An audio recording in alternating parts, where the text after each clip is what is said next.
पूजा और पाखी जुड़वा बहनें थीं और दोनों को ही पियानो बजाना बेहद पसंद था। वे स्कूल के बाद एक पियानो टीचर के पास जातीं और पियानो बजाना सीखतीं। घर जाकर भी वे रोज घंटों प्रैक्टिस करतीं और दिन प्रतिदिन उनकी पियानो स्किल्स बेहतर होती जा रही थीं। एक दिन क्लास खत्म होने के बाद पियानो टीचर बोले, तुम दोनों के लिए एक अच्छी खबर है। दोनों बहनें गौर से टीचर की बात सुनने लगीं। इस बार दुर्गा पूजा के दौरान तुम दोनों को पहली बार स्टेज पे सबके सामने अपना हुनर दिखाने का मौका मिलेगा। दोनों एक दूसरे को देखने लगीं। उनके दिल तेजी से धड़कने लगे।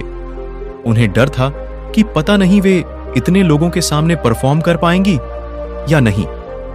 अगले कुछ हफ्तों तक दोनों ने जम के तैयारी की और अंततः दुर्गा पूजा का दिन भी आ गया। दोनों अपने माता पिता के साथ स्टेज के पास बैठी बाकी बच्चों का प्रोग्राम देख रही थीं। उनके मन में कई सवाल चल रहे थे।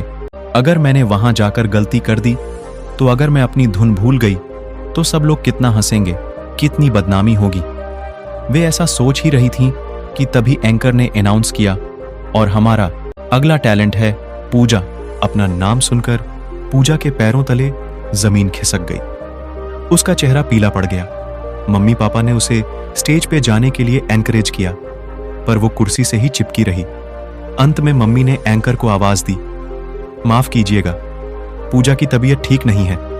तब एंकर बोला, कोई बात नहीं दोस्तों, हम बढ़ते हैं अपनी अगली परफॉर्मर की तरफ। और अब स्टेज पर आ रही हैं पाखी।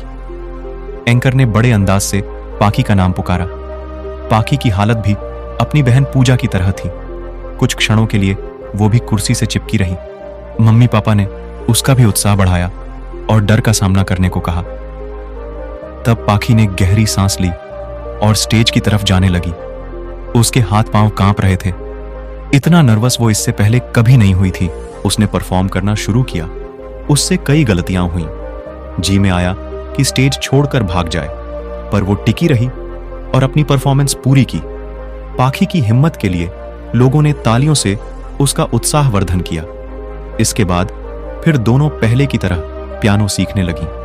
समय के साथ दोनों में काफी सुधार आया और कुछ महीनों बाद एक बार फिर टीचर ने उन्हें सूचना दी, अगले महीने शहर में एक कॉन्सर्ट आयोजित हो रहा है और तुम दोनों को उसमें परफॉर्म करना है। इस बार भी पूजा और पाखी एक दूसरे को डर के मारे देखने लगी। जब कंसर्ट का दिन आया तो एक बार फिर पूजा अपनी सीट से नहीं उठ पाई और पाखी पिछले बार की तुलना में अधिक कॉन्फिडेंट थी और उसने पहले से बेहतर परफॉर्म किया। दोस्तों, पूजा और पाखी की कहानी हम सबकी कहानी है। जब हम पूजा की तरह डर को अपने ऊपर हावी होने देते हैं और उसका सामना करने से पहले ही हार मान लेते हैं तो हमारा आत्मविश्वास घटता जाता है। लेकिन अगर हम हिम्मत दिखाते हैं और डर का सामना करते हैं तो हमारा आत्मविश्वास बढ़ता जाता है और हम जिंदगी में बेहतर कर पाते हैं। यहां यह भी ध्यान देने वाली बात है कि पूजा और पाखी में कोई और अंतर नहीं था।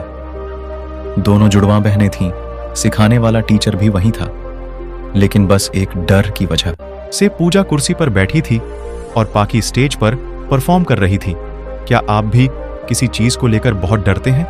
क्या आप भी असफलता के डर से खुद को बांध कर रखते हैं? यदि ऐसा है तो इस डर को अपने भीतर से निकाल फेंकिए और देखिए जिंदगी के पास आपको देने के लिए कितना कुछ है। दोस्तों, कहानी शिक्षाप्रद लगी हो तो एक लाइक, शेयर, सब्सक्राइब अवश्य करें।